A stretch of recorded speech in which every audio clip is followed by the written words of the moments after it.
Hey Fred, do you know the height of the tallest lighthouse in Oregon? I'd have to check the GPS.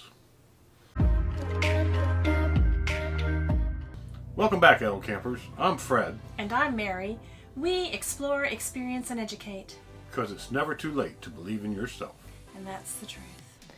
Welcome to Whalers Rest, a 1,000 Trails and RPI resort located in Newport, Oregon. There's so much to see and do here. Whalers Rest has become one of our top 10 favorite parks, especially because of its location. We're going to share just 3 of the sites that we ventured out to while staying here at the park. Yaquina Bay Lighthouse, Yaquina Head, and the Devil's Punchbowl. As you turn onto 123rd Street from Highway 101, you will see that the park is divided into 2 sides. Part of it is on your left, referred to as the north side, and part of it is on your right, referred to as the south side. You will turn into the right side to check in at the ranger station. Check-in here begins at noon. Both sides of the park are gated, and the ranger will give you a gate code that you can use for both sides of the park. The campground staff are extremely friendly and helpful. After you check in, you can choose your campground site from the north or south side. As you enter the park, you will see the south side clubhouse on the left of the ranger station. Beside the clubhouse, there is a cute garden with a white trellis where you can relax. Right next to that is the pickleball court. The clubhouse has the 1,000 Trails office on one side and the camp store on the other side. In front of the clubhouse, you will find a variety of outside games where I challenged Fred to a game of Connect 4. I win. No, you don't. You have to have 4 in a row. And the winner is, yay, Fred. And I told him he wasn't the winner. He's absolutely my winner. Inside of the clubhouse, tables and chairs and free Wi-Fi are at your disposal. At the far end, there's a TV and book area where you can exchange books and leave a book. They also have a ping pong table and a foosball game. If you look into the middle of the room and to your right, there's a little cubby area set up with Legos and has a window that looks into the pool. On the other side of the room, you can see a pool table and a window looking into the camp store that was closed the whole time that we were there. I really wanted a Whalers Rest hoodie. On the back wall, you can see 2 white doors that lead into the bathrooms and showers, one for men and one for women. The bathroom and showers lead into the pool area. The pool area was pretty nice, and we do not usually like an inside pool. However, this pool's water temperature was perfect, and they kept the chemicals well maintained. Fred and I spent a lot of time in that hot tub and met a lot of really nice people there. Back in the middle of the park, there is also a large dog park and a run where you can enjoy some playtime for your pets and allow them to stretch their legs. There is also a bathhouse in the south side area. Looks nice from the outside, but I never did venture in. If you are a fisherman or a crab person, Whalers Rest offers you a nice crab and fish cleaning station. They just ask you to bag up all your little pieces and ends, tie them up, and dispose them in the trash receptacle across the street from the cleaning station.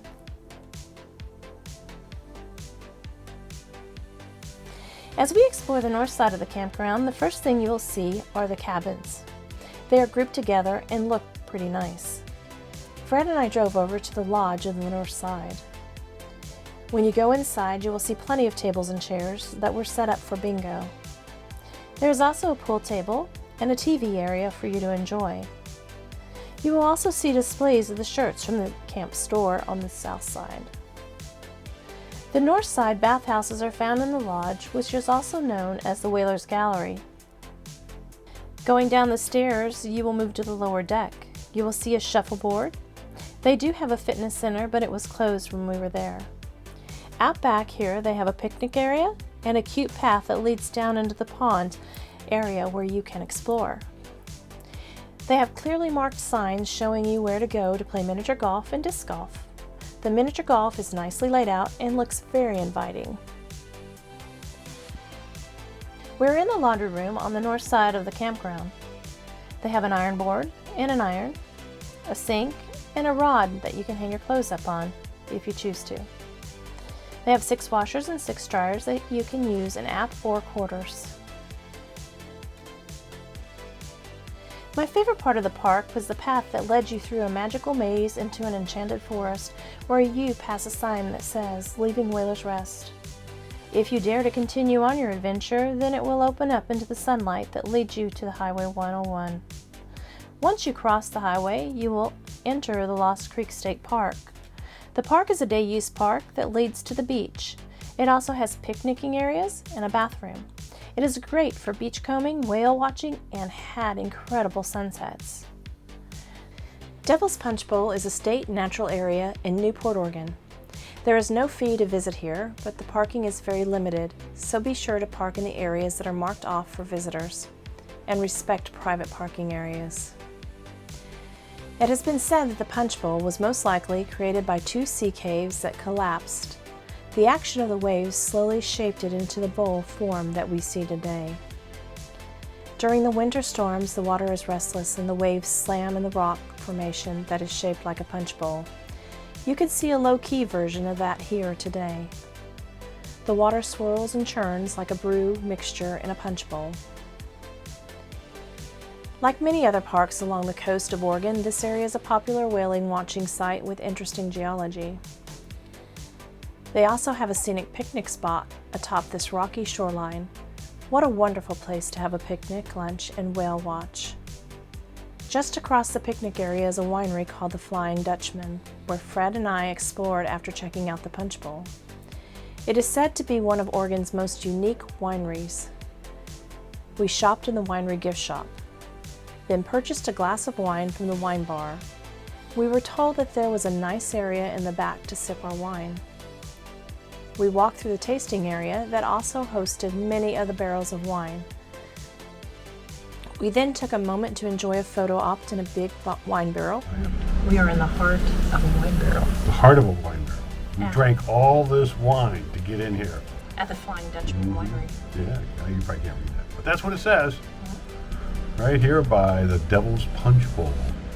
We really drank to the bottom. And they have a Devil's Punch Bowl you can drink too. And at a serving bar. The back was breathtaking and it sat on a cliff overlooking the Pacific Ocean. That was what made this winery so unique. What an amazing day. Hi everybody, we're here today at the Yaquina, I believe that's how you say it, Yaquina Bay State Park. It has a historic lighthouse and a wonderful beach. And today we're going to visit it, so come on with me. We are at Newport, Oregon. The lighthouse was built in 1871 and it was decommissioned in 1874, so it had a life of only 3 years as a lighthouse. And that was because the Yaquina Head Lighthouse was built and started operation in 1874. It is 3.5 miles north. This lighthouse is unique in that it is a totally wooden lighthouse. All other lighthouses in Oregon are either brick or stone or something of that nature. The other unique thing about this lighthouse is that it had a residence attached to the lighthouse. All others in Oregon have a residence that is separate, and the lighthouse stands by itself. Check out this view. Their old cistern where they stored rainwater from that they caught in the gutters and hand pumped it into the kitchen. There are also a few good paths to walk down to the beach. However, watch out for the plover lover, because these birds are here as well. If you remember back in Mommy, we seen some of these birds, or at least seen where they had marked off, and we were making sure that they were taken care of. Here, they are under agreement to protect the bird, but they still leave the beach open for recreation. Kind of ties into our Mom-Me visit in Ohio, out here in Newport, Oregon.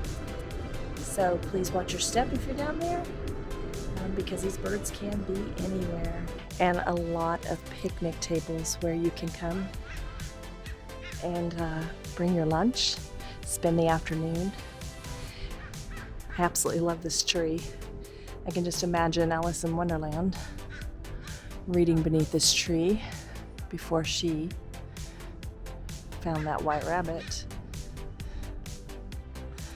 I wouldn't mind spending some time under this tree, reading a good book. Fred and I drove to Yaquina Head Outstanding Natural Area. They do have a fee to get into the park. They honor your America the Beautiful National Park Pass, Federal Recreation Land Pass, and the Oregon Pacific Coast Pass at the gate. When you first get into the park, you will follow the signs that lead you directly to the Interpretive Center. You can go inside, where you will see a lot of educational exhibits that share thousands of years of natural history and more than 140 years of lighthouse history. We saw a model of the lighthouse, pictures from the past, old drawings of the layout, and a 3D exhibit of the lighthouse area. They also had a gift shop where we stopped and picked up postcards for our grandbabies. Once you leave the building, you can either drive up to the lighthouse, if it is not crowded, and find a place to park, or you can walk about a quarter of a mile on a path that leads to the lighthouse.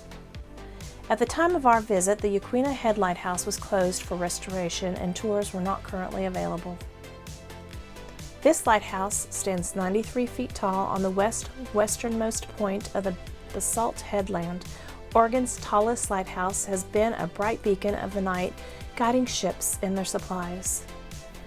Yaquina Head is not only beautiful to gaze upon, but it is a great place to spot wildlife such as gray whales, harbor seals, and nesting seabirds.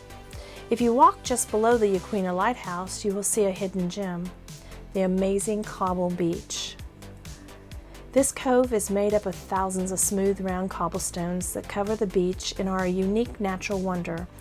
They are said to be the result of lava flow. While I was strolling along the beach, I saw several seals. Can you see them? They were playing along the water. This beach is home to many amazing types of marine life. So if you go, check out the tide times and be sure to have a great time exploring. All right, time for your Whaler's Rest Cellular Service Report. Well, not much here, folks. AT&T definitely wins at 36.76 MIPS, and T-Mobile and Verizon didn't even come to the party. So, if you're going to be here, you better get you some AT&T. Better yet, go walk on the beach. It's much prettier. Well, we'll see you next time.